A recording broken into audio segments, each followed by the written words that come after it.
Kami rindu memiliki satu kondisi seperti rusa yang merindukan aliran sungai-Mu. Menyadari betapa keringnya kami Tuhan tanpa hadirat-Mu. Kami haus akan Engkau. Kami berterima kasih hari ini bukanlah kebetulan di hadapan Tuhan. Tapi kami percaya hari ini pun Engkau ciptakan.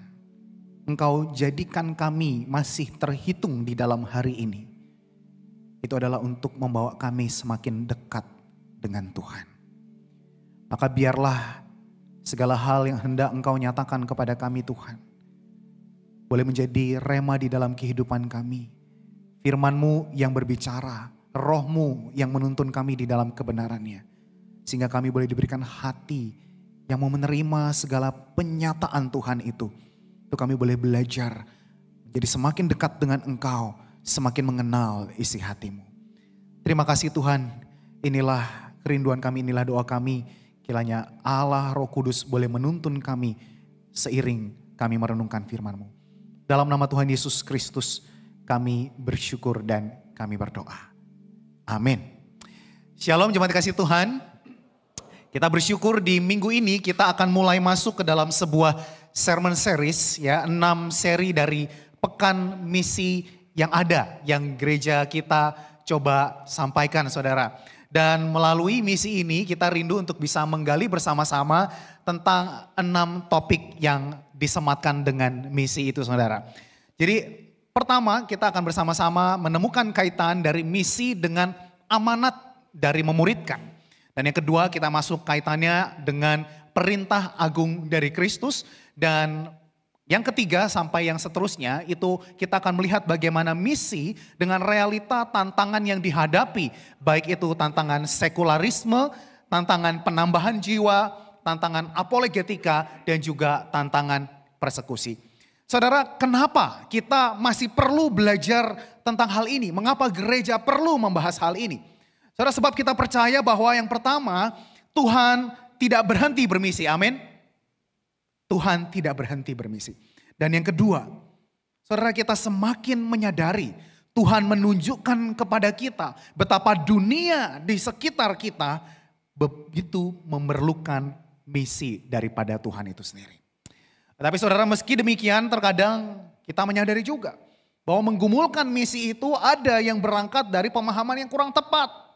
Tetapi juga di sisi lain ada begitu banyak sekali tantangan yang memang tidak mudah dihadapi di lapangan.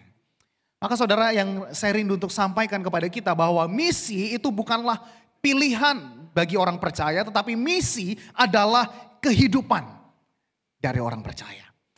Untuk itu marilah kita bersama-sama terlebih dahulu melihat bagaimana kaitannya antara misi dengan amanat memuridkan. Saudara, maka yang menjadi pertanyaan pertama, apa itu misi saudara? Apa itu misi? Apa yang muncul pertama kali di dalam pikiran Bapak Ibu dan saudara-saudari sekalian ketika mendengar kata misi? Misi Pak, misi Bu, orang Jawa itu ya. Misi saudara di dalam kalangan kekristenan saudara. Saudara pada umumnya kita begitu tergoda untuk menganggap misi itu sebagai sebuah project. Sebuah project. Yang artinya itu berarti ada jangka waktunya, lalu ada rincian biayanya, lalu ada rundown acaranya, itu apa saja yang akan dilakukan. Maka saudara mungkin hal ini yang membuat kita juga berpikir kalau kita bermisi, kira-kira kapan sih terakhir kali kita bermisi saudara? Kalau kita mau menjawab untuk diri kita pribadi, kapan terakhir kita bermisi? Oh kemarin saya mission trip ke Kupang, contoh. Bareng sama saya dong berarti. Kita habis pelayanan ke Kupang.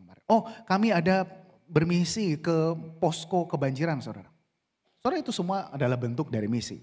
Tetapi saudara paradigma yang terjebak ke dalam konsep-konsep ini itu rentan sekali membuat kita jadi terkotak-kotakan saudara.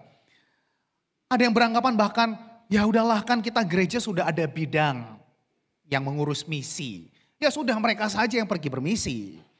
Lalu pandangan itu juga akhirnya terjebak kepada ya nanti kalau ada undangan pelayanan misi baru kita mulai terlibat di dalam pelayanan misi. Nah, saudaraku, paradigma seperti ini menjadikan misi itu begitu sempit. Misi menjadi sebuah image yang susah untuk dilakukan.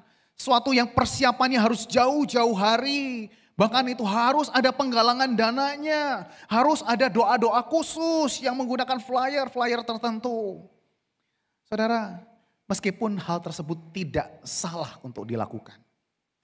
Tetapi adalah salah jikalau kita menganggap misi bukanlah sesuatu yang sebetulnya di dalam kesederhanaan.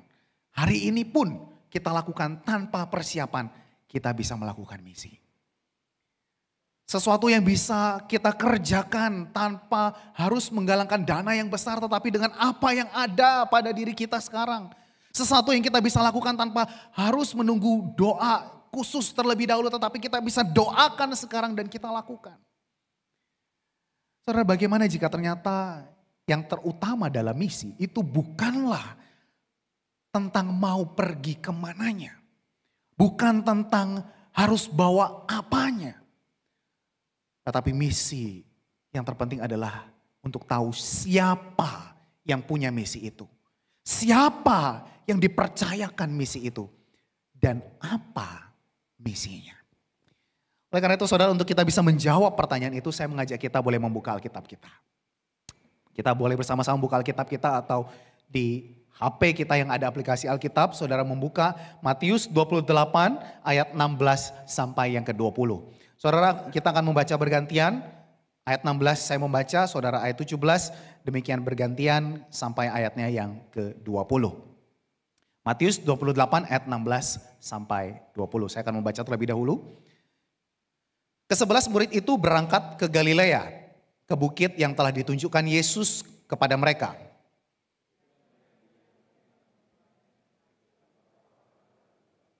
Yesus mendekati mereka dan berkata, "Kepadaku telah diberikan segala kuasa di sorga dan di bumi.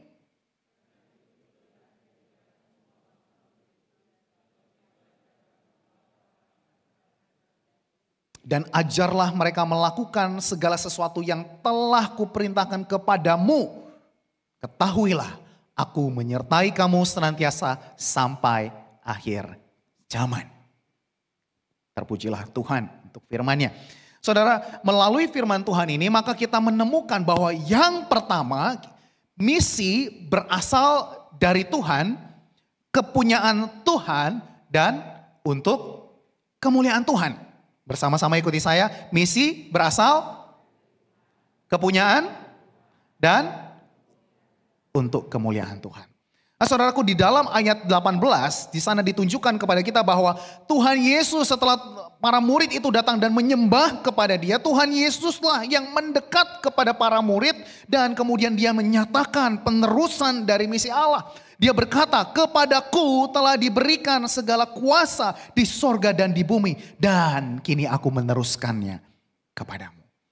Jadi saudara, di sini kita menemukan bahwa apa yang kita sebut sebagai misi itu berasal dari Tuhan yang berkuasa. Sehingga ini bukanlah reka-reka manusia. Ini bukanlah suka-sukaan manusia. Ini adalah God's favor. Ini adalah perkenanan dari Tuhan. Ini adalah kepercayaan dari Tuhan. Saudara, saya sangat menyukai satu kisah dalam Injil.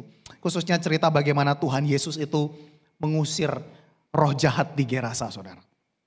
Khususnya di dalam Lukas 8. Saudara, tetapi Injil Markus itu mencatat dan menceritakan latar belakang yang lebih lengkap, saudara. Ya, saudara bisa bayangkan ini adalah sebuah pelayanan misi dan saudara akan berjumpa seperti apa yang dihadapi Tuhan Yesus dan para murid, saudara. Jadi Markus mencatat bahwa orang yang sedang kerasukan itu, ya, dia siang dan malam suka nongkrongnya di mana, saudara? Di kuburan. Bayangin dulu ya, nongkrongnya di kuburan. Lalu banyak orang itu mencoba untuk membelenggu dia. Pakai rantai, diikat sedemikian rupa. Tetapi orang itu selalu bisa mematahkannya. Selalu bisa memutuskannya. Ya, suka nongkrong di kuburan, di rantai, suka jebol. Ya. Lalu saudara, yang ketiga, dia suka berteriak-teriak dan memukuli diri sendiri dengan batu. Nah, saudara bisa bayangkan, Kira-kira kalau saudara mau pelayanan mission trip, ketemu yang kayak gitu saudara, apa yang dilakukan? Lapor Pak Polisi gitu ya. Nah, saudara, itu yang diajak oleh Tuhan Yesus kepada para murid. Nah saudara, singkat cerita, Tuhan Yesus ketika berjumpa dengan orang tersebut, dia mengusir roh jahat itu dan orang itu pun dipulihkan. Dia menjadi waras, dia kembali berpakaian. Bahkan dia kemudian pergi menjadi saksi di Dekapolis akan apa yang dia alami. Nah saudara, yang membuat saya heran adalah Injil Matius, Markus, Lukas itu mencatat kejadian ini secara bersamaan. Dan kejadian itu dicatat setelah peristiwa angin ribut itu diredakan. Slide saya boleh dibantu? Terima kasih. Ya, jadi saudara kalau melihat gambar ini, ya pada mulanya Tuhan Yesus bersama dengan para murid itu ada di Kapernaum. Tetapi kemudian di dalam segala pelayanan kota-kota akhirnya dia mengajak para muridnya untuk berlayar ke daerah Gadara atau Gerasa saudara. Nah saudara, jadi yang membuat saya takjub bahwa cerita ini dipadankan bersamaan. Dan selalu dicatat di dalam ketiga Injil tersebut bahwa Tuhan Yesuslah yang mengajak para murid-murid. Nah saudara, apa yang terjadi saudara? Para murid itu sebetulnya kalau mau tahu Tuhan Yesus ini kita mau pelayanan kemana, itu mereka nggak tahu. Karena Tuhan Yesuslah yang memutuskan. Sebab saudara, kalau mereka tahu bahwa apa yang akan mereka jumpai di dalam perjalanan itu adalah badai yang membuat mereka takut akan binasa, mereka pasti akan balik. Dan kalaupun mereka tahu bahwa akan ketemu dengan orang yang seperti itu kerasukannya, mungkin mereka juga akan menghindarinya. Jadi saudara, mereka tidak tahu kemana Tuhan mengajak mereka pergi. Tetapi yang mereka tahu adalah bahwa perjalanan misi itu adalah perjalanan yang berasal dari Tuhan. Dan di sanalah bagaimana mereka menyaksikan kuasa Tuhan itu dinyatakan dalam pelayanan itu. Nah, saudara, yang selanjutnya misi tidak hanya berasal dari Tuhan. Tetapi misi juga adalah kepunyaan Tuhan. Itu sebabnya ketika Tuhan Yesus berkata di dalam ayat yang ke-19, karena itu pergilah jadikanlah semua bangsa muridku. Saudara, kata imbuhanku di sini menunjukkan bahwa murid yang dijadikan itu adalah kepunyaan Tuhan, bukanlah kepunyaan kita. Jadi itu artinya kita melaksanakan misi bukan untuk kemudian mengadu siapa gereja yang lebih hebat, siapa gereja yang lebih besar, yang bisa mengumpulkan lebih banyak orang. Kita melaksanakan misi bukan untuk membuktikan siapa orang yang punya pengaruh lebih besar atau yang lebih disukai oleh orang-orang. Misi bukan tentang siapa orang yang kita pilih, yang kita suka untuk kita layani dan mana yang kita singkirkan karena kita tidak menyukainya. Misi bukan tentang orang cocok atau tidak cocok. Kita melaksanakan misi untuk menyatakan bahwa ada kuasa dari Tuhan yang jauh lebih besar dari dosa dan penderitaan. Sehingga mereka yang terbelenggu oleh dosa, mereka dinyatakan pembebasan. Mereka yang mengalami penderitaan, mereka dihibur, mereka diteguhkan. Sebab apa? Sebab mereka lagi diingatkan. Bukan lagi engkau kepunyaan dunia. Tetapi engkau adalah kepunyaan Tuhan. Engkau dikasihi oleh Tuhan. Nah, saudara, ada sebuah kisah yang menarik. Di tahun 1950 mungkin saudara sudah ada yang pernah mendengarnya. Ada misionaris muda. Salah satunya bernama Jim Elliot bersama dengan 4 rekan lainnya yang terbeban untuk melayani pekabaran Injil ke suku Auca atau sekarang dikenal dengan nama Waorani. Nah, saudara, tempat itu adalah di pedalaman Ekuador, saudara ya. Dan suku ini terkenal sangat kejam. Ya, mereka sering kali bermusuhan dengan orang-orang luar.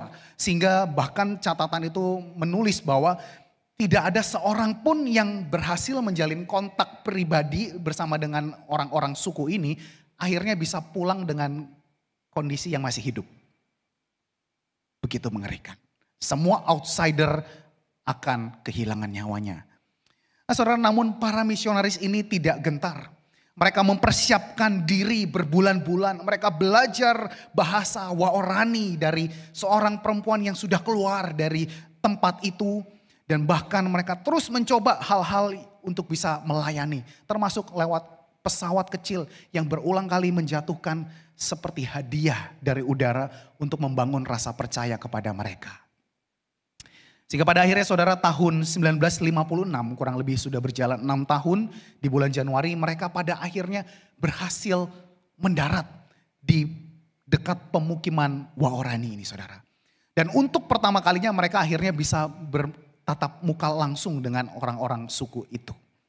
Nah saudara, di sana mereka mulai muncul, ada satu pengharapan. Bahkan ada foto yang diabadikan bagaimana suku tersebut begitu terbuka sampai akhirnya mereka mau bertukar hadiah dengan para misionaris ini.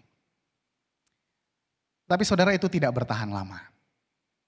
Beberapa hari kemudian, 10 pria Waorani mendatangi mereka dengan tombak dan membunuh kelima misionaris itu.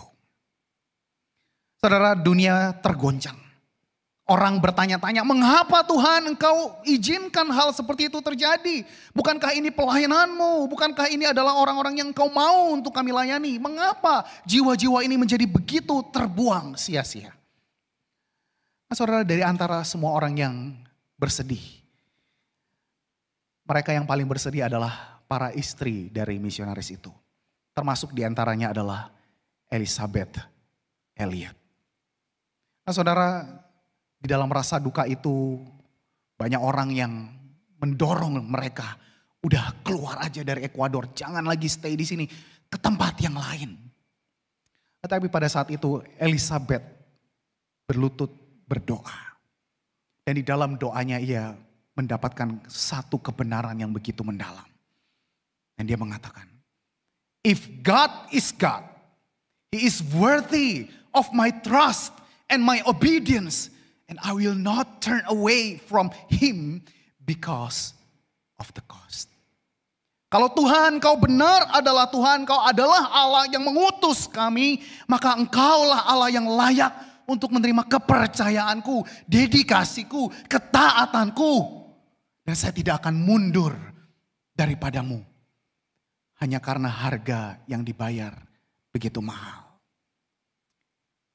Nah, saudaraku, beberapa tahun kemudian Elizabeth dengan para janda dari misionaris itu memutuskan untuk kembali ke tengah-tengah suku Waorani. Saudara, kehadiran mereka ditunjukkan dengan kasih, pengampunan, dan mereka memberitakan Kristus. Saudara, satu misi yang pada akhirnya mencapai satu titik. Yaitu Elizabeth sendiri menyaksikan para pembunuh suami mereka ini. Mereka menyerahkan hidupnya kepada Tuhan Yesus satu persatu. Saudara, jika misi itu benar berasal dari Tuhan, sekalipun situasi yang dihadapi seringkali membuat kita ingin meninggalkan orang-orang yang kita layani. Tetapi Tuhan akan terus mengingatkan bahwa jiwa-jiwa itu adalah kepunyaan Tuhan. Amin. Saudara, percayalah bahwa misi itu tidak akan sia-sia. Tetapi sebaliknya misi itu akan membawa kemuliaan bagi nama Tuhan. Lalu saudara, setelah kita melihat bahwa misi itu berasal dari Tuhan, kepunyaan Tuhan, dan untuk kemuliaan Tuhan, maka hal berikut yang Matius 28 tunjukkan kaitannya antara misi dan amanat memuridkan adalah misi selalu membawa orang selangkah lebih dekat dengan Tuhan. Bersama dengan saya yuk, misi selalu membawa orang selangkah lebih dekat dengan Tuhan. Saudara, menarik sekali karena di dalam bahasa aslinya ayat 19 dan ayat 20 ditunjukkan bahwa satu-satunya kata perintah yang memulai segalanya, yang mengatasi segalanya adalah kata jadikanlah murid. Lalu kata-kata berikutnya itu adalah kata-kata participle atau kata-kata yang mendukung, kata-kata yang berpartisipasi di dalam perintah utama yang mengiringnya. Sehingga saudara, dengan demikian maka pergi, membaptis dan mengajar itu bukanlah tujuan akhir. Tetapi itu adalah cara dari menjadikan murid-murid Kristus yang selangkah demi selangkah semakin mendekat kepada Tuhan. Nah saudara, apa itu? Bagaimana kita bisa melakukannya di dalam konteks kehidupan kita hari-hari ini saudara? Kita akan menelusurinya satu persatu. Nah, yang pertama adalah pergilah. Kata pergilah di sini menunjukkan bukan hanya berarti kita sedang pindah lokasi, pergi dari satu titik ke satu titik yang lain. Tetapi penekanan utamanya adalah sikap hati kita. Apakah sekalipun kita nggak pergi begitu jauh, tetapi hati kita itu mau keluar dari zona nyaman kita. Saudara, itu adalah misi. Karena tidak bermisi itu berarti kita tetap mau ada di zona nyaman kita aja. Kita mau fellowship sama orang-orang yang kita suka saja. Kita mau fellowship, kita mau bersekutu, bermain, belajar hanya dengan orang-orang yang ada di sekitar kita saja. Tetapi kata pergilah ini menunjukkan, mengajak kita untuk keluar dari zona nyaman. Hati kita keluar dulu, baru langkah kaki kita akan mengikutinya. Sehingga saudara, di dalam konteks murid-murid, Tuhan Yesus benar sekali mengutus mereka melintasi batas etnis.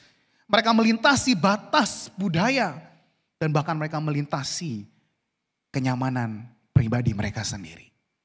Maka saudara, pergi artinya itu membuat kita juga rela melangkah masuk ke dunianya orang lain. Masuk ke dalam ceritanya mereka. Masuk ke dalam bahasanya mereka. Ikut merasakan pergumulan mereka. Sehingga apa hal praktis yang bisa kita lakukan di dalam hal ini saudara? Saudara, pergi tidak harus selalu berarti kita melintasi daerah-daerah yang perbatasan. Tetapi pergi juga berarti setiap orang itu beranjak dari keegoisan kita menuju kerelaan untuk hadir bagi orang yang lain. Lewat apa saudara? Saudara, yang pertama kita bisa pergi ke meja makan keluarga kita dulu saudara. Saudara, jangan lupa di rumah kita mungkin ada anak-anak, mungkin ada keluarga yang belum mengenal Tuhan. Yang masih mencari siapa Tuhan itu. Nah saudara, di situ kita bisa pergi. Kita membangun percakapan rohani. Memperkenalkan Tuhan. Mengajak mereka untuk semakin belajar siapa Tuhan. Siapa juru selamat. Mengapa kita butuh juru selamat. Yang kedua saudara, pergi kemana? Pergi ke ruang kantor kita. Pergi ke tempat usaha kita. Pergilah di sana dengan satu misi dari Tuhan. Menunjukkan hidup yang berintegritas. Hidup yang jujur. Hidup yang takut akan Tuhan. Lalu yang ketiga, kita pergi ke komunitas di sekitar kita. Di mana tempat kita tinggal, tempat kita berada, kita bekerja. Di sekitar kita ada misi Tuhan. Hadir di dalam kepedulian. Bukan hanya di balik tembok gereja kita sedang menikmati apa yang kita miliki. Saudara, saya rindu sekali untuk kita jangan menurunkan standar misi dalam sebuah jargon peduli kasih. Tapi kita juga perlu peduli jiwa. Saudara, mohon maaf, ada banyak sekali orang-orang di dalam masa bencana yang tidak mengenal Tuhan juga punya peduli kasih saudara. Tetapi berapa banyak yang peduli jiwa. Saudara, kita mau meningkatkan dari peduli kasih masuk ke peduli jiwa. Kita rindu Allah diperkenalkan dalam setiap pelayanan kita. Yang kedua saudara adalah baptislah. Baptisan sendiri di dalam tradisi perjanjian baru itu bukan hanya ritual saudara. Tetapi itu adalah sebuah tanda, sebuah identitas baru dengan persekutuan bersama Allah Tritunggal.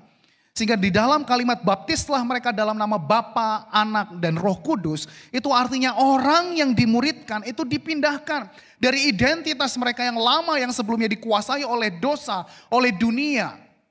Itu dipindahkan menjadi pribadi-pribadi yang kehidupannya dikuasai oleh Allah Bapa, Allah Anak, dan Allah Roh Kudus. Maka saudara, kalau di dalam gambaran zaman kerajaan yang saya rasa sampai hari ini masih seringkali diterapkan. Seringkali kalau ada utusan datang itu akan ditanya. Gitu. Kamu datang atas nama siapa? Jadi yang ditanya bukan namanya siapa, kamu namanya siapa, bukan. Tapi kamu datang atas nama siapa? Ya, biasanya jawaban itu akan menunjukkan representasi nama dari rajanya. Raja yang mengutusnya. Raja yang memiliki akan kehidupannya. Raja yang kepadanya sang utusan itu membaktikan kehidupannya. Maka saudara, ketika di sini disebutkan dalam nama Bapa, Putra, dan Roh Kudus. Itu artinya identitas kita. Kita serahkan kepada pribadi Allah yang memiliki kehidupan kita. Yang menguasai hidup kita. Dan yang kepadanya kita hidup berbakti dengan Dia. Maka saudara, baptislah merupakan bagian dari misi untuk menuntun orang-orang. Bukan sekedar mengganti agamanya. Bukan sekedar membawa orang masuk ke dalam daftar anggota gereja. Tetapi menolong mereka masuk ke dalam hidup baru. Sebagai identitas warga kerajaan Allah. Allah Bapa yang mengampuni. Allah Anak yang membebaskan. Dan Allah Roh Kudus yang menuntun dalam kehidupan yang baru. Maka saudara, di dalam hal ini yang kita bisa lakukan. Maka kita di dalam misi ini, kita bukan hanya mengajak orang untuk jadi percaya saja. Tetapi terus baptisan itu mengingatkan kita, menolong mereka. Untuk mereka bisa benar-benar berakar di dalam identitas yang baru. Ingetin mereka yang sudah menerima baptisan. Ingat, kamu sudah dibasuh dalam hidup yang baru. Kamu sudah diperbaharui, kamu bukan orang lagi yang lama. Kamu telah meninggalkan manusia yang lama, kamu mengenakan manusia yang baru.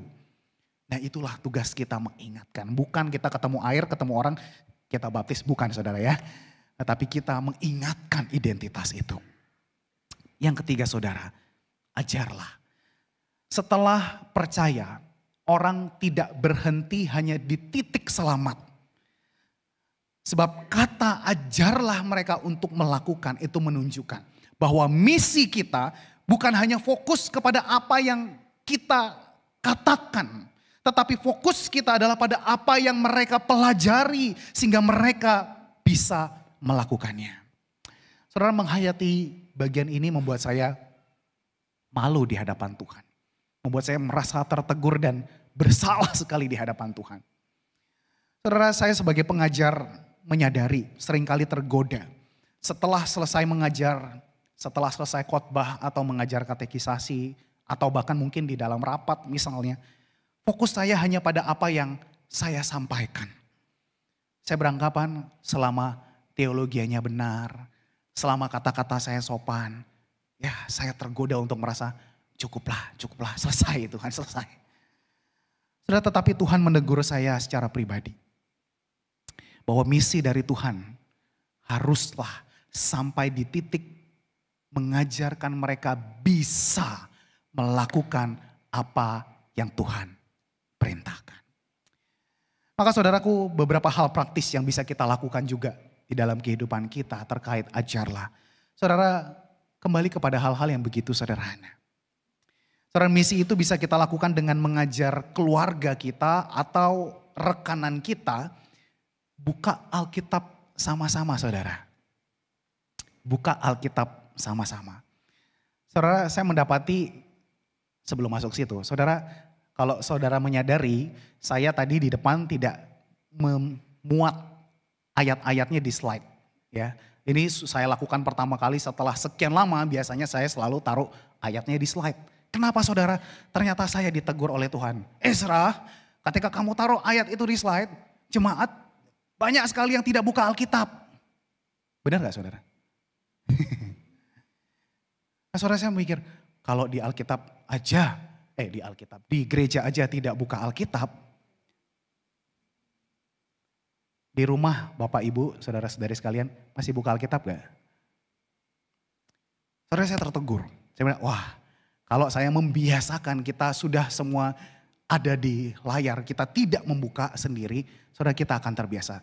Nah saudara, perihalnya begini, saya menemukan orang yang sekedar membacakan ayat dengan orang yang mengajak sesamanya membuka Alkitab sendiri, itu punya pengalaman yang berbeda saudara. Biasanya orang yang mendengar ayat yang dibacakan itu ngangguk-ngangguk saudara. Oh ya benar ya. Tapi habis itu lupa. Lupa ayatnya dari mana, isinya apa, lupa. Di otaknya tuh nggak ada stabilo ya, saudara ya. Nggak ada memorinya saudara. Tidak ada highlight bookmarknya saudara. Tetapi bagi mereka yang diajak, yuk kita buka Alkitabnya. Coba kamu buka Alkitabmu, buka HP-mu, atau buka Alkitab tertulis. Nah nih baca ayatnya. Saudara ketika dibacakan dan dia melihat perikop lebih lengkap. Dia menemukan, oh aku baru tahu loh ayatnya ada di sini. Ribuan tahun sih gak pernah pindah ya saudara ya. Ada di sini, tetapi dia baru tahu. Wah ini bagus, aku tandain. Aku kasih pembatas buku. Ada yang kalau pakai HP di highlight warnanya. Dari yang kuning, emas, perak, oh enggak ada ya. Warna merah gitu ya, yang kayak wah highlightnya tebal banget. Dikasih bookmark lagi juga. Nah, saudara itu akan memberikan pengalaman yang jauh lebih berbeda. Dan kita gak pernah tahu saudara ketika kita ajak orang itu buka Alkitab sama-sama. Saya pernah mendapatkan satu pengalaman sampai ada orang yang pernah berkata. Saya itu baru pertama kali loh setelah sekian tahun tidak pernah buka Alkitab sendiri. Nah saudara saya nggak tahu apakah itu ada di antara kita. Tapi marilah kita mulai misi itu dengan membuka firman Tuhan. Yang kedua saudara sama dengan kaitannya dengan hal itu. Misi kita juga bisa lakukan tidak hanya kita ajak orang untuk berdoa. Tetapi mengajarkan dia berdoa. Saudara mau sampai kapan doa harus hamba Tuhan baru afdol. Kayaknya tuh rapat kalau bukan hamba Tuhan yang berdoa nggak selesai rapatnya saudara ya. Sakit kalau nggak didoain rohaniwan nggak sembuh saudara. Saudara kita punya Tuhan yang sama. Nggak ada levelnya berbeda saudara. Kita ajar mereka berdoa. Tuhan Yesus mendoakan mujizat terjadi. Tetapi Tuhan Yesus mengajarkan murid-muridnya berdoa. Sehingga ketika murid-muridnya pun berdoa bagi orang yang sakit. Kuasa dari Allah mengalir lewat para murid. Yang ketiga. Misi itu tidak hanya menceritakan kesaksian. Tetapi juga kita dampingi orang-orang yang sedang ngalamin kelemahan. Sesama kita yang sedang bergumul. Dia mungkin belum punya cerita untuk menjadi kesaksian. Tetapi ketika kita dampingi dia sampai alami kemenangan iman. Itu akan menjadi kesaksian kemuliaan bagi nama Tuhan. Saudara menarik sekali di hari Jumat lalu. Saya sempat mengikuti pertemuan Bali Partnership dan di sana ada kesaksian ya pelayanan 1 tahun dari rekan-rekan yang ada di Bali Partnership kepada rekan-rekan dari Sumba yang sempat ada masa tertentu mengalami permasalahan. Nah saudara yang membuat saya tergelitik ya pada saat itu bagaimana kesaksian itu diceritakan ketika mereka mengunjungi tempat tinggal mereka. Saudara di sana aroma yang paling tercium kuat itu adalah aroma perjamuan saudara. Bukan perjamuan kasih, bukan perjamuan kudus, perjamuan ya itu saudara ya. Perjamuan minum-minum yang strong saudara. Nah, saudara itu adalah kelemahan yang bukan dipandang sebagai satu hal yang aduh ini kayaknya kita gak bisa layani. Wah ini kayaknya udah pasti gak bisa berubah. Tetapi saya percaya selama kurang lebih 1 tahun itu disaksikan pelayanan yang setia, dinyatakan, ditunjukkan, dikerjakan. Ada yang datang, ada yang pergi, tetapi setia terus dilayani. Sehingga saudara ketika kesaksian kemarin disampaikan kurang lebih 1 pelayanan. Saudara yang aroma yang tercium bukan lagi aroma perjamuan. Tapi aroma kopi saudara. Oh saudara itu satu hal yang mungkin kelihatannya kecil ya saudara ya. Tetapi melalui dampak di belakangnya sudah banyak cara. Bagaimana orang-orang yang dipakai oleh Tuhan itu menuntun mereka di dalam pelayanan misi itu. Membawa mereka selangkah lebih dekat dengan Tuhan.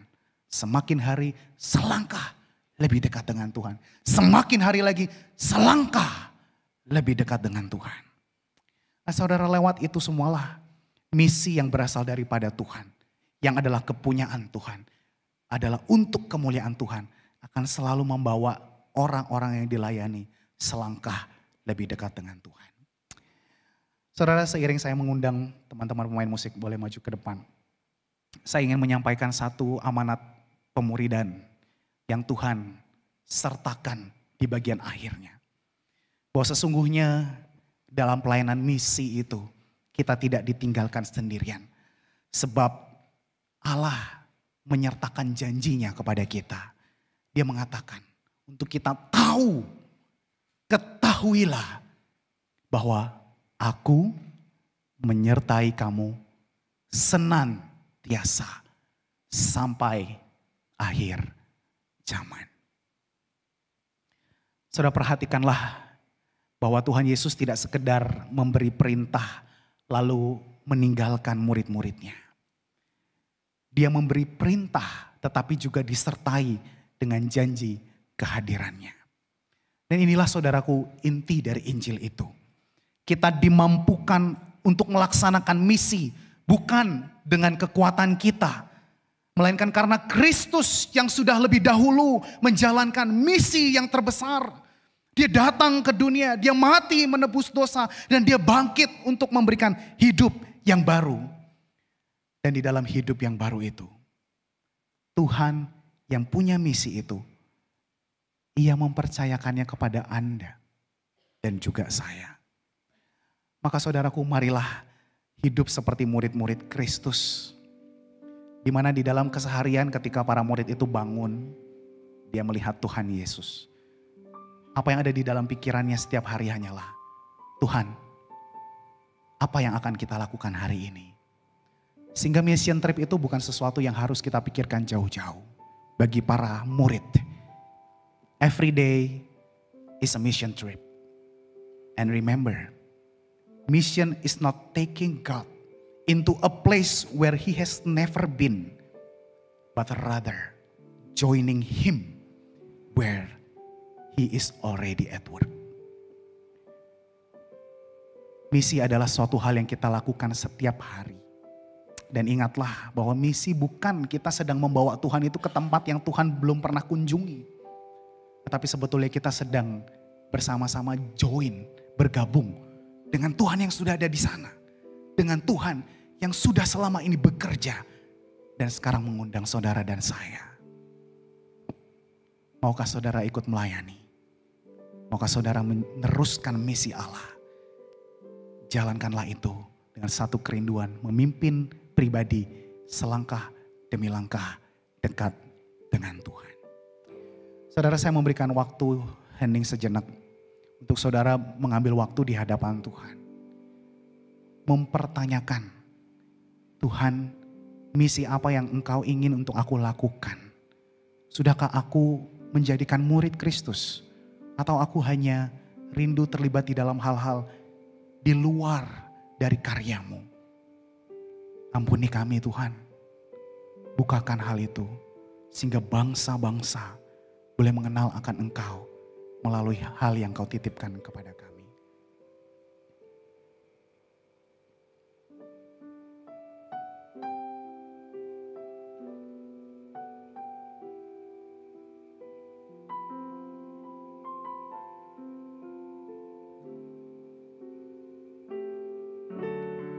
Lord, I stand in the midst of a multitude of those from every tribe and tongue.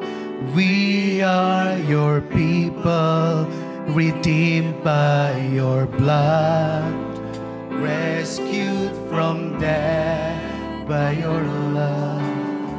There are no words of God. There are no words good enough to thank you.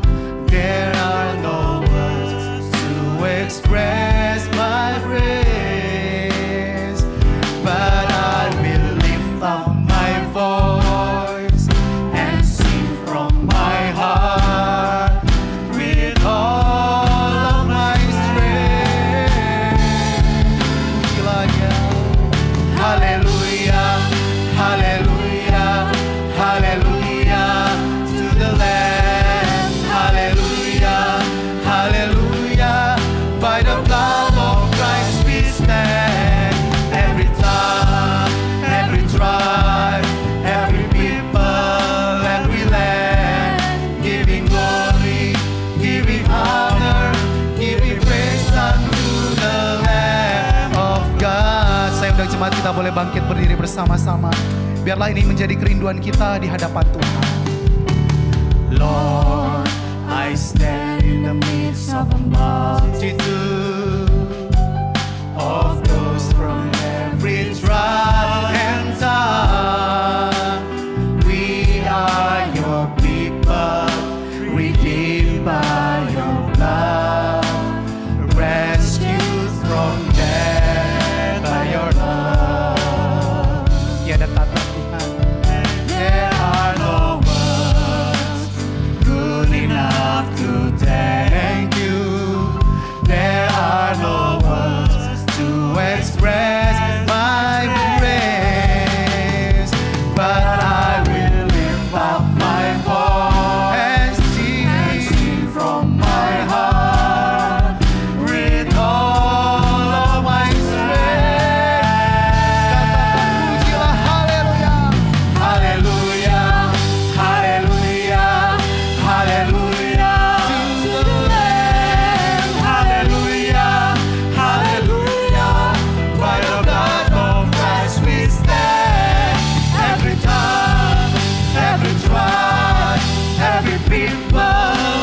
Tuhan, kiranya setiap jiwa yang pada saat ini ada di hadapan Tuhan, kami mau mempersembahkan hidup kami Tuhan, selama Engkau masih mempercayakannya.